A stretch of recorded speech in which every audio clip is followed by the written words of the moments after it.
So today I'm going to talk to you about a song called "The Pill" by Loretta Lynn. At the time that this song was written, there were a lot of changes occurring in our country, and the norms were being questioned. And the social institutions' idea of women and family were crumbling from the very women that had been trapped in it for so long.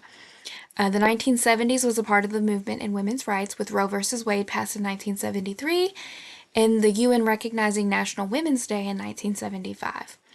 The Pill was actually released in 1975, and it was a very controversial song for the time. Though women's rights were growing, the view on contraception and women's control over their reproductive health and their bodies in general was still very taboo and wrong to some, especially married women.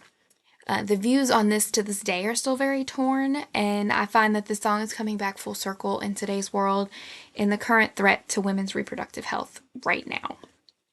The song follows the timeline of a traditional relationship and the role that she fell into after she was courted and then promised to be shown the world. While at the time women were sometimes working out of the home, the jobs were limited, the pay was low, and the implied role for a married woman was still very much, in fact, unchanged. The social institution of family was still that the woman had and raised the kids while the husband worked, and as stated in the song, all these years I've stayed at home while you had all your fun, and every year that's gone by, another baby's come. She wanted to take control of her body and enjoy her life, so in the song, she does go on birth control.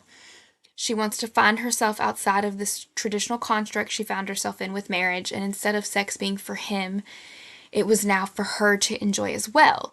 She wanted to ditch her traditional mom clothes and dress what made her feel sexy, beautiful, the mini skirts and the hot pants, and embrace her sexuality as a woman and not just the role she was expected to play as a wife and mother.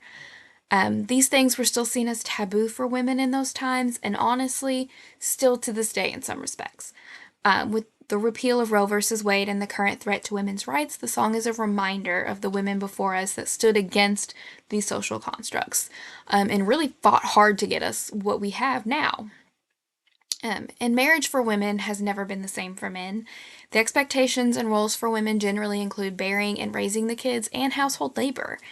These expectations remained untouched until recent times when it had become impossible to truly survive in a one-income household. Even then, with full-time jobs, women have been expected to take on more while the expectations for men just remain the same. We as women have had to fight for our place for as long as we have existed, and it goes to show that it was really never just the way it was. Because so many women have fought to be free.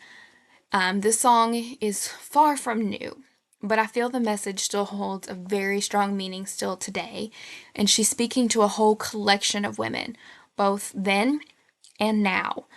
Um, our bodies, our control of our own bodies is important, and our view of ourselves in the way that we see ourselves is important. We deserve to exist as the women that we are and not just to assist in someone else's happiness.